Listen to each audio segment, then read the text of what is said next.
بسم اللہ الرحمن الرحیم۔ سکرات سے مراد موت کی شدت اور غشی ہے جو موت کے وقت پیش آتی ہے، اور موت سے پہلے ہر آدمی پر سکرات کی کیفیت طاری ہو جاتی ہے۔ بعض اوقات سکرات کا اثر اور نشانی اس پر ظاہر بھی ہوتی ہے، اور کسی کو اسی شدت کے اثر سے پیشانی پر پسینہ بھی آتا ہے۔ رسول اللہ صلی اللہ علیہ وآلہ وسلم کو جب یہ حالت پیش آئی تو آپ پانی میں ہاتھ ڈال کر چہرہ مبارک پر مل رہے تھے، اور آپ صلی اللہ علیہ وآلہ وسلم بار بار کلمہ طیبہ پڑھتے اور فرماتے، موت کے لیے بڑی شدت ہوتی ہے۔ موت کی شدت مومن کے حق میں کفارہ سیئات اور موجب رفع درجات بھی ہوتی ہے، جیسا کہ بیماری اس کے حق میں باعث کفارہ سیئات بنتی ہے۔ ارشاد باری تعالیٰ ہے، ہم نے تم میں موت مقرر کر دی۔ سورہ عنکبوت میں ارشاد ہوتا ہے، ہر جان کو موت کا مزہ چکھنا ہے، پھر ہماری ہی طرف تم پھیرے جاؤ گے۔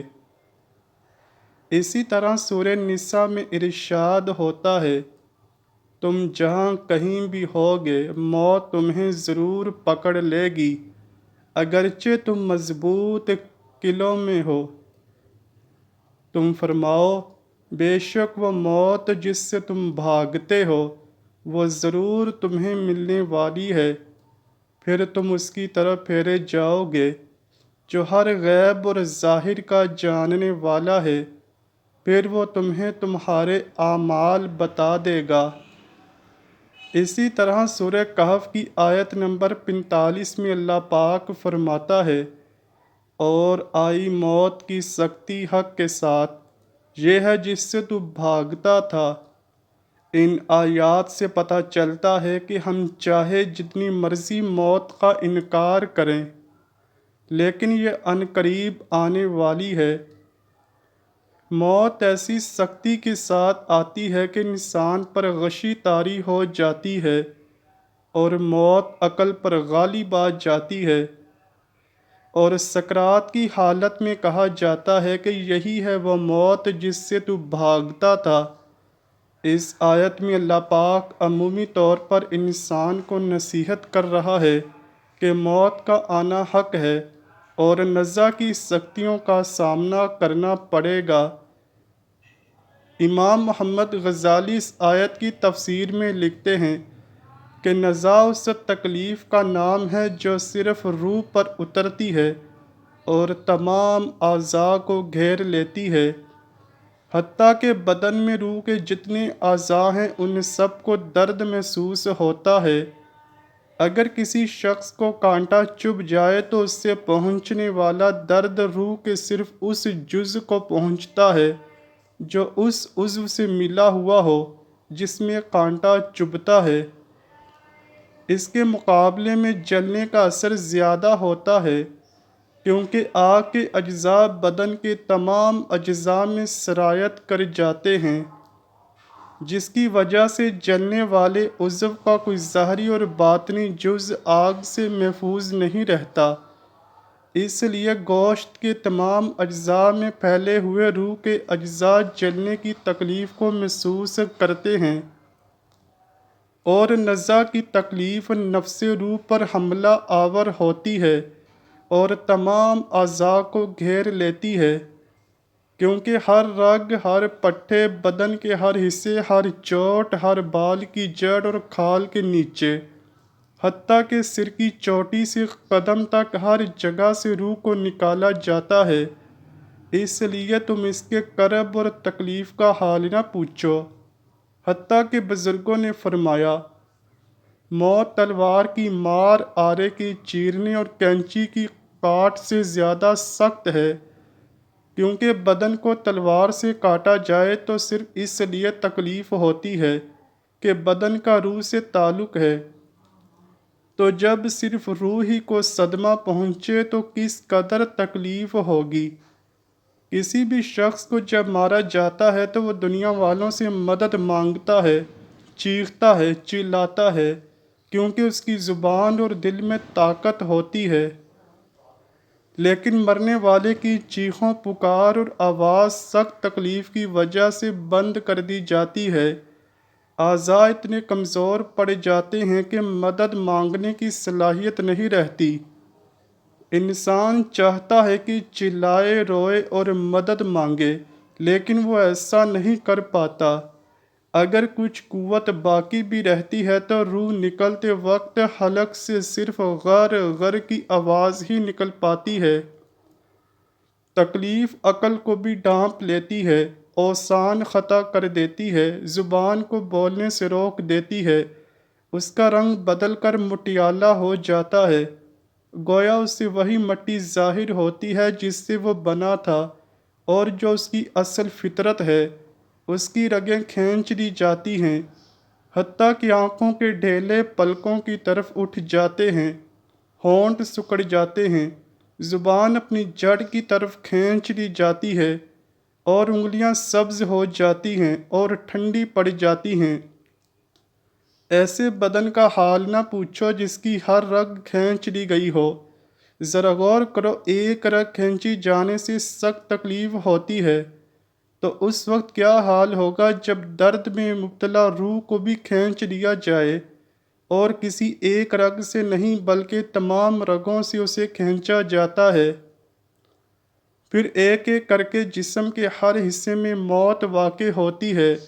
پہلے اس کے قدم ٹھنڈے پڑتے ہیں، پھر پنڈلیاں، پھر رانیں ٹھنڈی پڑ جاتی ہیں، اور ہر عضو میں نئی سختی اور شدت پیدا ہوتی ہے، حتیٰ کہ گلے تک نوبت پہنچتی ہے، اور اس وقت اس کی نظر دنیا اور دنیا والوں سے پھر جاتی ہے، اس پر توبہ کا دروازہ بند ہو جاتا ہے، اور اسے حسرت و ندامت گھیر لیتی ہے۔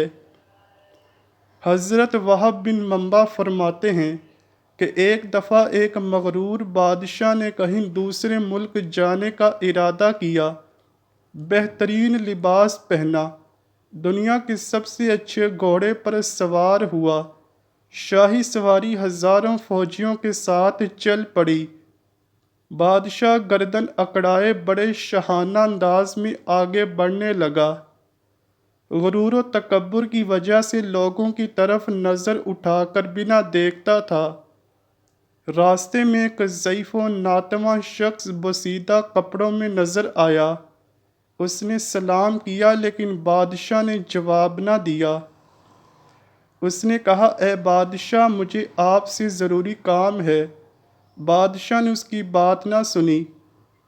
اس نے آگے بڑھ کر گھوڑے کی لگام پکڑی۔ بادشاہ نے تلملا کر کہا، لگام چھوڑو، تو نے ایسی حرکت کی ہے کہ تجھ سے پہلے کسی نے ایسی جرات نہیں کی۔ کہا، مجھے آپ سے بہت ضروری کام ہے۔ بادشاہ نے کہا، ابھی تو ہمارا مہمان بن جا، واپسی پر تیری بات سنوں گا۔ کہا، ہرگز نہیں، خدا عز و جل کی قسم، مجھے ابھی تجھ سے کام ہے۔ بادشاہ نے کہا، بتا، کیا کام ہے؟ کہا، ایک راز کی بات ہے، میں چاہتا ہوں کہ صرف تجھے ہی معلوم ہو، لا اپنا کان میرے قریب کر۔ بادشاہ نے سر جھکایا تو اس نے کہا، میں ملک الموت ہوں، تیری روح قبض کرنے آیا ہوں۔ یہ سننا تھا کہ بادشاہ مارے دہشت کے تھر تھر کانپنے لگا، رنگ متغیر ہو گیا۔ اس نے خوف زدہ لہجے میں کہا، اس وقت مجھے کچھ مہلت دے دو، تاکہ میں جس کام سے نکلا ہوں اسے پورا کر آؤں، پھر تم جو چاہے کرنا۔ ملک الموت نے کہا، اللہ عز و جل کی قسم، تو اپنی سلطنت کو اب کبھی نہ دیکھے گا۔ بادشاہ نے منت سماجت کرتے ہوئے کہا، اچھا، مجھے میرے گھر والوں کے پاس ہی جانے دے۔ ملک الموت نے کہا، ہرگز نہیں۔ یہ کہہ کر اس کی روح بڑے ہی دردناک طریقے سے قبض کی۔ وہاں موجود ہر فوجی تڑپ اٹھا۔ اور سب نے سچی توبہ کی۔ پھر ملک الموت ایک مومن نیک شخص کے پاس گئے اور سلام کیا۔ اس مرد صالح نے جواب دیا، ملک الموت نے فرمایا مجھے تجھ سے ضروری کام ہے۔ پوچھا بتائیے کیا کام ہے؟ کہا راز کی بات ہے۔ مرد صالح نے اپنا کان قریب کیا تو اس نے کہا میں ملک الموت ہوں، تیری روح قبض کرنے آیا ہوں۔ نیک شخص نے کہا خوش آمدید اس کے لیے جس کی جدائی بہت طویل ہو گئی۔ اللہ عز و جل کی قسم مجھ سے دور رہنے والا کوئی شخص نہیں جس کی ملاقات میرے نزدیک آپ کی ملاقات سے افضل ہو۔ ملک الموت نے کہا اگر تمہارا کوئی کام ہے تو اسے پورا کر لو۔ کہا آپ کے ہوتے ہوئے مجھے کسی چیز کی ضرورت نہیں، اور اللہ تبارک و تعالیٰ کی ملاقات سے بڑھ کر کوئی شے مجھے محبوب نہیں۔ ملک الموت نے کہا جس حال میں اپنی موت کو پسند کرتے ہو مجھے بتا دو، میں اسی حالت میں تمہاری روح قبض کروں گا۔ نیک شخص نے کہا کیا آپ کو اس بات کا اختیار دیا گیا ہے؟ کہا ہاں، مجھے اسی طرح حکم دیا گیا ہے۔ نیک شخص نے کہا پھر مجھے وضو کر کے نماز پڑھنے دو، جب میں سجدے میں جاؤں تو میری روح قبض کر لینا۔ ملک الموت نے کہا ٹھیک ہے، میں ایسا ہی کروں گا۔ چنانچہ اس نے وضو کر کے نماز شروع کر دی۔ جب سجدہ کیا تو اس کی روح قبض کر لی گئی۔ جس نے اپنے اعمال صالح کے ذریعے اپنے پاک پروردگار کی خوشنودی حاصل کر کے سفر آخرت کی تیاری کر رکھی ہو، اس کے لیے موت کا فرشتہ نوید مسرت ہوتا ہے۔ اس کی بے قرار روح بارگاہ خداوندی عز و جل میں سجدہ ریز ہونے کے لیے مچل رہی ہوتی ہے۔ اس کے برعکس جس نے موت کی تیاری نہ کی ہو، اسے موت کا پیغام بہت بڑا عذاب معلوم ہوتا ہے۔ سمجھدار وہی ہے جو اعمال صالح کا ذخیرہ اکٹھا کر کے موت سے پہلے موت کی تیاری کر لے۔ اگرچہ سکرات موت مومنوں کے لیے کافروں سے آسان ہے۔ روایات کے مطابق والدین کے ساتھ نیکی، صلہ رحمی، دنیا اور اس کی شہوات سے محبت نہ کرنا، انفاق، سورہ یاسین اور سورہ صافات کا پڑھنا اس کی سختی میں کمی کا باعث بنتا ہے۔ اللہ رب العزت ہم سب کو ایمان والی موت نصیب فرمائے، آمین یا رب العالمین۔ امید کرتا ہوں کہ آپ کو ویڈیو ضرور پسند آئی ہوگی۔ اگر ویڈیو پسند آئی ہے تو ویڈیو کو لائک کیجئے، شیئر کیجئے اور چینل کو لازمی سبسکرائب کیجئے۔ کمنٹ سیکشن میں اپنی رائے کا اظہار بھی ضرور کیجئے گا۔ ملتے ہیں اگلی ویڈیو میں، تب تک کے لیے اللہ حافظ۔